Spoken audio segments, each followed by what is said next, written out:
Art is a great way to channel like your frustrations, your emotions, process life changes, things that you're going through. So I just think it is so important for everybody to have access to, especially people who are the most marginalized, that don't have access to art programs that other places do. Because it's just so therapeutic, it is so healthy, and it can be a way for people to succeed in you know, ways that they might not other have the option to.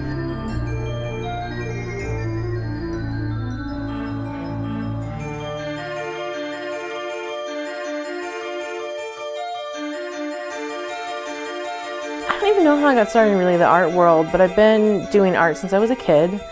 I've always been really interested in fashion, music, different styles of art, Renaissance art, Byzantine art, the Northern Renaissance art. Even as a kid, I would look at art books, and I was really lucky to be able to go to art museums when I was little.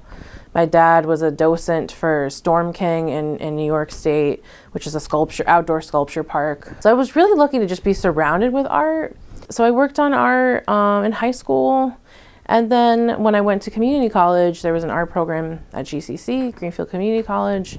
And I really just decided to delve in and just start from there. It's just something that's really bound with my identity. I kind of decided early on that being an artist was not just something to do or be, but just an important part of my identity, that I need this to be my identity, to feel whole, to feel accepted by a community, to feel confident, really.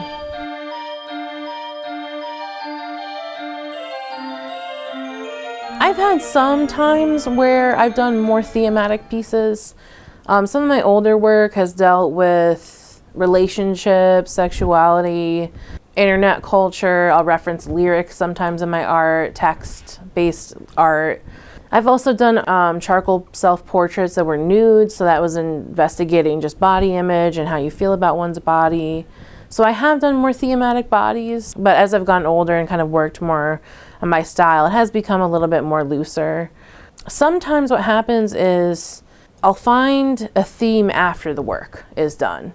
I'll be able to look at it and say, oh, okay, I see some messaging in here that I didn't think about as I was working on it that could fit into a body of work for a show, or it could fit into the theme of a group show. So sometimes that happens, which is like a very pleasant surprise. So again, it goes to my work being kind of broad, being kind of loose, that it can fit into different themes, different stories. There were times where I was doing art that was very tactile and very messy, very hands-on. The charcoal self-portraits I did were large. They were even larger than life. And I was modeling for them without photography, so I'd have to pose and then really open my arms up and get really physical and do this huge physical dance to project, you know, twice as big as my size. And then pound that black charcoal into the paper. I would be rubbing my fingertips off. My hands would be raw from just rubbing, erasing. And other times I'd be doing splatter paint and kind of like this volume painting of liquids, and looking at the Ab-X movement, abstract expressionism from the 60s, and color field painting from the 60s, where people just kind of use, you know, washy, watered down acrylics or oil on a raw canvas so it soaks in. And so there was periods of times where I was doing things like that were super physical, super automatic, and really tactile. And over the years, I've tightened up so much and gotten so neat and very anal and very clean with my work, because as I've collaged, I'm taking away that painting process. I'm looking at the old paintings that I did that were splattery and cutting them up, and they become a new piece. They become part of this new piece. So in a sense, I've kind of streamlined my painting process and kind of skipped steps.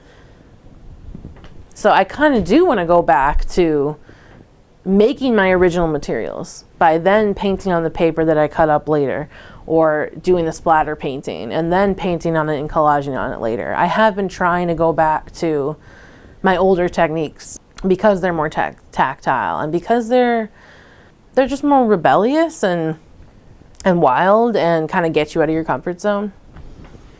I think what I've learned, because I work so intuitively and not necessarily with a narrative or a message, is that I like to hear what the viewers say and how they respond to my work. And I think that I like making work that's just very singular, very unique. A lot of people tell me that they can just right away identify that that's my work. And I like making work that's kind of more vague and broad, because then the viewer can insert what they want to see and how they feel from the work. And so I feel like because I look at all global work, I look at different traditions of art, not just, Western European canons, crafts, textiles, outsider art from people that have been kind of marginalized.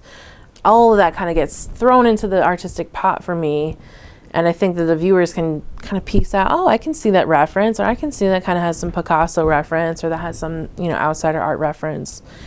And they can kind of make meaning from my work. And I think that's really special, that every single person is going to have a different take on any piece that I make.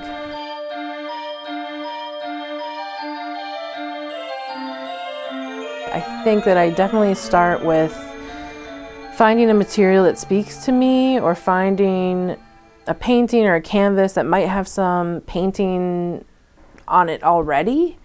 It could be an abandoned canvas, something I've salvaged, somebody else's painting that they abandoned, and I look at it and I basically say, like, what do I want to leave and what do I want to paint over and do something new with? And as I keep painting and layering, you can see these underlayers of the original artist's work, but then I'll transform it into a face or a flower or a butterfly. So there's just a small element of that original painting, that original layer can be, used many, many layers later. So with my work, there's just this kind of excavation of layers, of playing with layering paint. So it could be layering the paint using collage techniques, using splatters, using a squeegee to squeege the paint around. But mostly my painting style uses a lot of collage. I almost work in kind of a mosaic way, where I'm piecing things together in a puzzle. A viewer might look at my work and look at everything and think that, oh, that's all painting. Like, all that first layer is painting. But if they look and examine up close, they might see, like, is that paper on there? Is that a painting that's on a piece of paper? Is that a print? Is that part of something that was once printmaking? That looks like another piece of canvas. You're on a canvas, but that actually looks like a piece of glued canvas. Those all could be incorporated into one painting. It's just tons of layers. When I'm collaging and painting those other layers later on in the painting, I'll come in and then paint on that canvas more. Or I'll come in and draw on that canvas, or I'll come in and use printmaking tools like stamps that I've carved out, like lino cut stamps or rubber cut stamps, and actually print on the canvas, or print on a piece of paper that goes on the canvas. And so I'm not just collaging things and that's it. I'm collaging to then further make more marks. And then that kind of back and forth between the collage, the mark, the collage, the mark, it makes a surface. It makes the painting have a beautiful surface of different textures, different colors, different tones, different palettes, and it unites it into one solid piece. Honestly, I'm an artist that really just works super organically and just, I guess you could say, subconsciously. I don't usually have a composition in mind or have an idea in mind. I basically just start with what I have. And over the process of collaging for so many years, where I'll paint on paper, rip it up, make a shape out of it, make a face, make a body, I end up with a big stack of paintings on newspaper, paintings on prints, just basically scraps of material, right? And when I'm making a painting, I can look through that pile and say, okay, what palette do I want to go with? What piece am I looking for? Just like as if you would do a puzzle.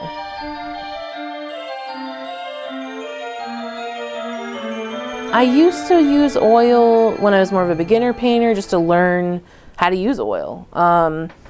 And then of course I've looked back at some of those old paintings, ripped them up because they just, were beginner paintings. They didn't, they were not working as their own successful piece, so I ended up using them as materials later.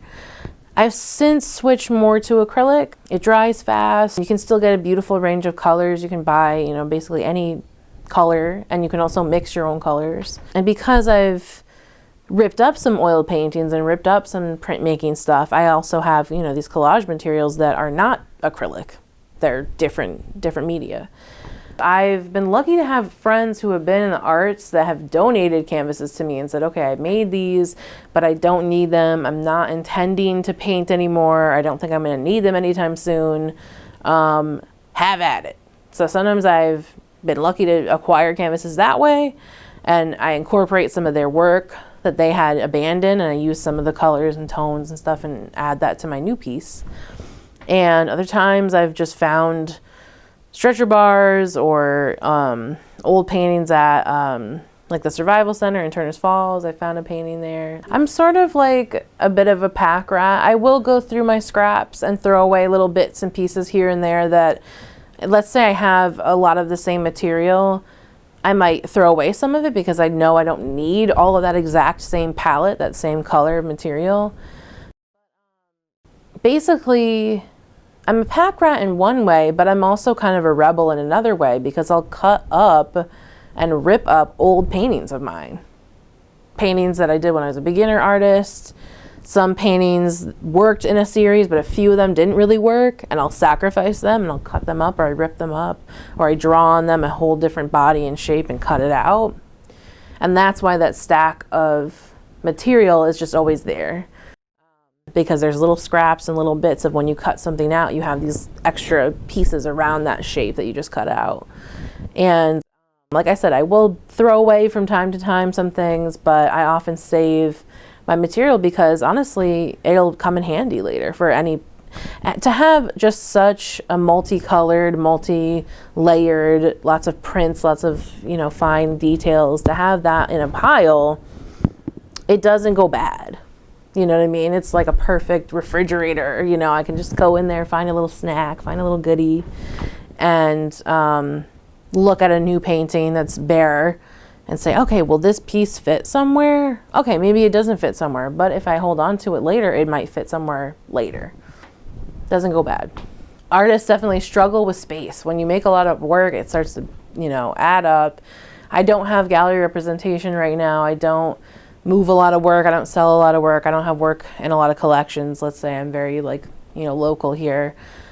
So a lot of my work does pile up, and I take into stock what I have and what isn't successful and what isn't working as its own piece. And if I can paint over it, or I can rip it up and cut it up. And that's how these pieces have come to play.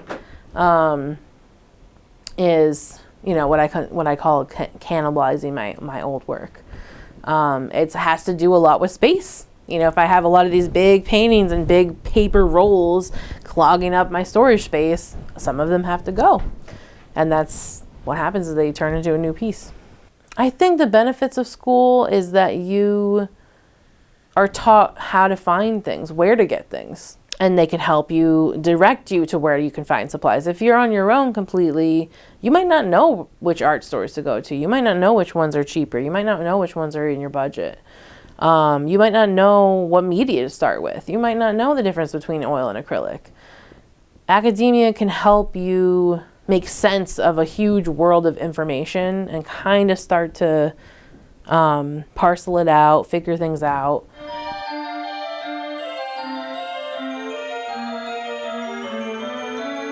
I was at GCC for many years, and then I decided to go to UMass Amherst and continue doing my art studies. And I got a bachelor's in art there, in studio arts, and a minor in art history. But a lot of it is about learning a language to apply to your work and also to talk about your work. A lot of academia is like almost English classes, and classes that are like professional art practices, classes that help you talk about your work in a way that is professional, that could be helpful if you're going to go to a gallery and pitch an idea, or helpful if you're going to do a TV interview like this. I don't think it's mandatory. Some people are just very talented. They have an innate sense of color. There's so many people that are able to just realistically depict an object from reality without having to take a lot of figure drawing classes, without having to take a lot of life drawing classes, without having to do a lot of studies. Some people can just immediately do that. There's a lot of people that can immediately do that. Their mind is mathematically set up to just convert what they're looking at, and it goes right to proportion. It's great. And then there's other people that struggle with that terribly and can take tons of classes and tons of hours and hours and hours and just start to get it. That's not where I was, where I would struggle so much with proportion, struggle so much to get something to be realistic and modeled like a body. And after many, many moons or many, semesters or a couple years, I would finally get a glimmer of it. Whereas other people could just do the first class and boom, they get it. And that's really frustrating because you feel, when you are in a class, that's one of the caveats of academia, is that people feel like they're getting ranked and they're feeling they're comparing themselves to other people. An artist that's on their own, that might not be academically trained, they're not going to be bogged down with, oh, can I do this? And should I do this? And does my teacher agree with this? Or should I, do what my teacher's asking me? There's a freedom there. There's a freedom there that's really beautiful, and then that helps the person play and do, abstract things or realistic things or whatever they want to do. I think at the end of the day, academia is to try to help you become independent. Independent artists that are already doing their own thing, they've already kind of skipped over those steps and they are doing the independent stuff. But it's interesting, academia, it's there to help teach you some basic steps, to help you kind of get some core concepts, to then let you apply them to your creativity. It's not necessarily like this is the rule book that you have to follow. It's sort of like, hey, I followed this, my teacher followed this, and their teacher before this followed this. This is kind of a classic training that we've been doing for hundreds of years. And we're applying your creative impulse with this rigorous academia. And some people, that doesn't work for them. That is not indicative of if you're a good artist or not, or a good person or not. Academia is not for everybody. And I think that there is a lot of elitism, there's a lot of competition, there is a lot of problematic qualities about academia that we should be talking about more, that we should be investigating.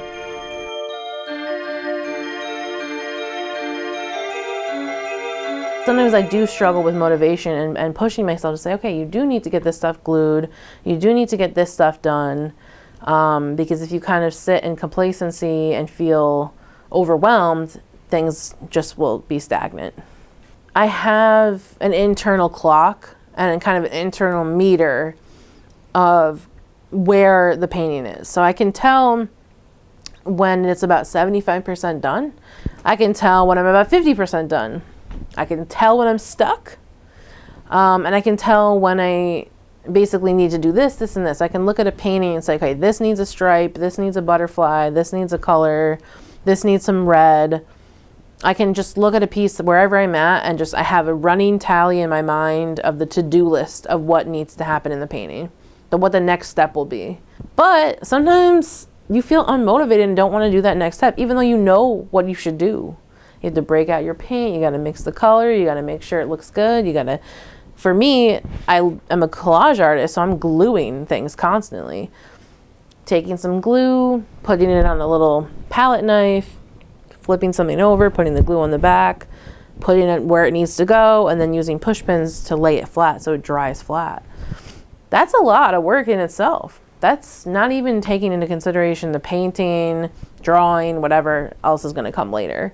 So it's not always fun. It's not always, butterflies and rainbows. It can be really tedious and really boring, some of my art processes. Although the paintings themselves can then look very bright and exuberant and vibrant and fun, they have taken a lot of tedious time to get to where they look like they just kind of happened without anything. You know what I mean? I think the way to get more motivated when you're stuck is to try something completely different or try to tackle something from a different angle. Or do something kind of like an icebreaker. Say like, I'm going to do a completely different project that I would never think about doing, or do something collaborative with somebody else, like do a little art game. Some things that are fun to do with kids or younger artists is this parlor game from the 1900s called The Exquisite Corpse. And you basically just fold accordion style your paper, and a person does a head, the next person does the trunk or the body, and then the other person can do the legs and the feet. But because it's folded up, they can't see the image from before. And then when you unfold everything, you can see this really silly body that each person added their own artistic take to. And that's just an example of, some kind of warm-up thing to do that all kinds of people love to do. So sometimes it's just about getting out of your comfort zone or trying something completely new, or giving yourself a prompt to challenge yourself. One thing a lot of professors told me was that before you get really experimental, before you play a lot, try to learn the basics before you deviate and get really experimental. For me, because, I was having so much trouble figuring things out, things did look really experimental because there were so many mistakes. And I was going with it and being like, yeah, that's cool, let me work with that. So I did have to slow down, try to kind of get some more basics in before I then went back to being really experimental.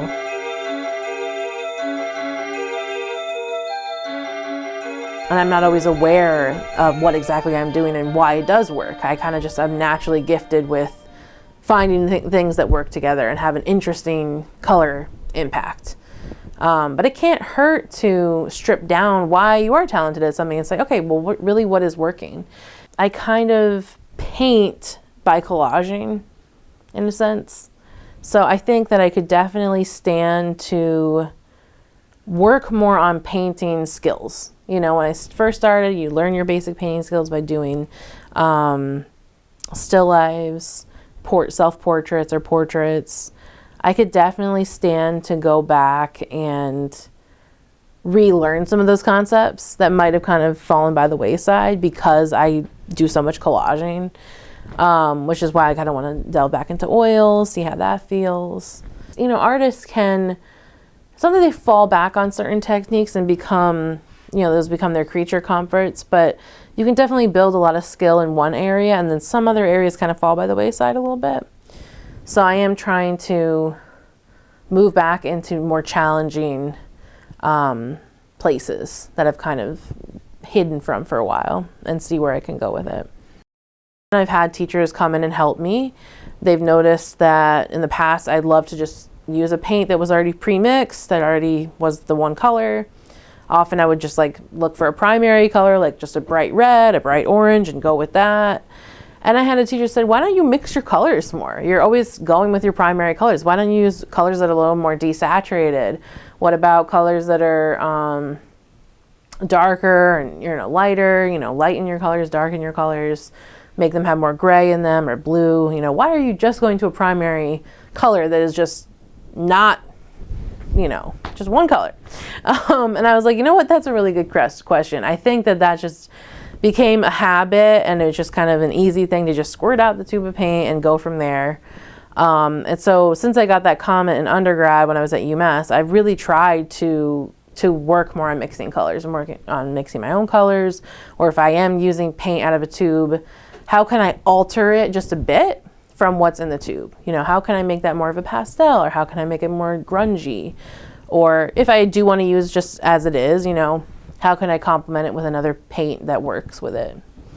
I think it's definitely personal growth, but it's definitely really difficult and easy to put off. I still, got stuck a little bit when I was playing with oils and kind of abandoned a piece.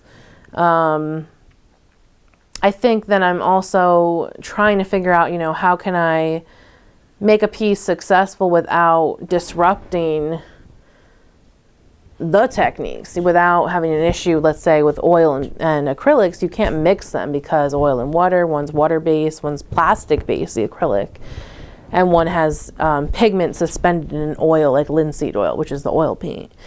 Then you have the issue of like archiving. How does my work, hold up over time? I've noticed sometimes I have a little issues with that.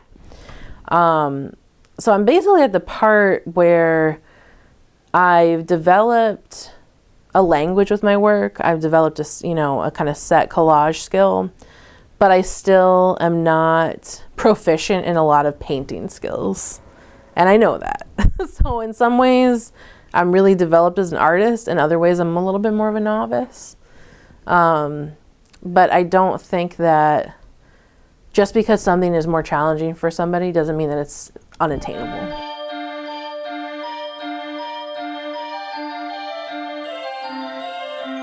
Something about art is just, I can come here in any state and just kind of tinker with something, tinker with an idea, tinker with a project. It doesn't have to be a huge project that I'm working on. It could be a small painting, really tiny. There's just something about art that it accepts me wherever I'm at, emotionally, mentally, whatever's going on in my life.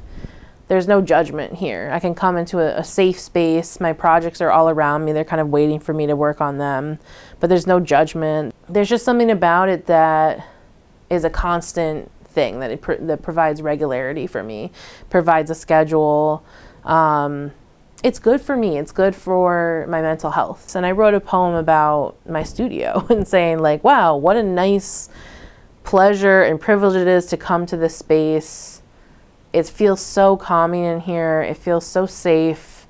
There's no critical voices. There's no, you need to get this done now and there. I mean, of course, I have my own critical voices. I have my own kind of internal clock telling me when I need to get things done.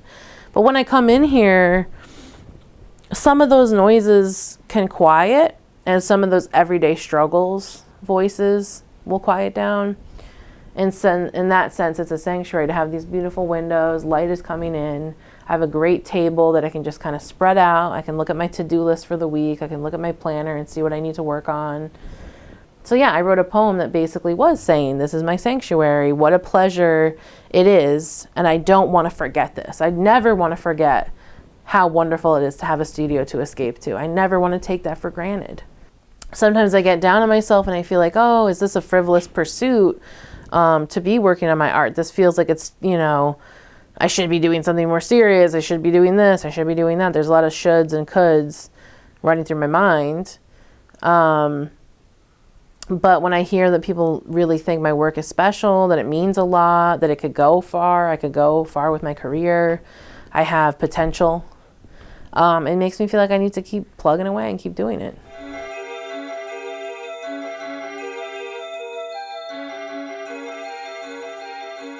I'm excited to see how my pieces brighten up the space, how, somebody walking down the street can look through the window and say, oh, wow, that's really unique. That's really bright. What is that? I want to go and see what that is. I think my work does have that kind of appeal of you're stopping and you're like, wow, that's really weird. Or I need to look at that again. I think my work does have kind of that stop in your tracks appeal.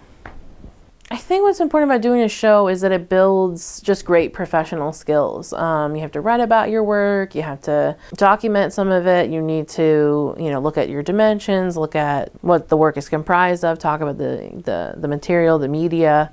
It's really an exercise in just professionalism. And it's also interesting because you're learning about how your work is going to look in a new space. Every art show is an opportunity to learn something new. It's never like, oh, I've done this a million times. What new thing can I learn from it? It's actually a learning experience every time, honestly. Shows are a huge, huge validation booster. All people need validation. All people need to feel connected to community. I think artists can be really sensitive and hard on themselves, typically. A lot of us struggle with mental health issues, and shows are a place to kind of regroup, get your community back, dispel some of those negative thoughts that we struggle with, and have people come and validate us. They're really important. They're really crucial for that.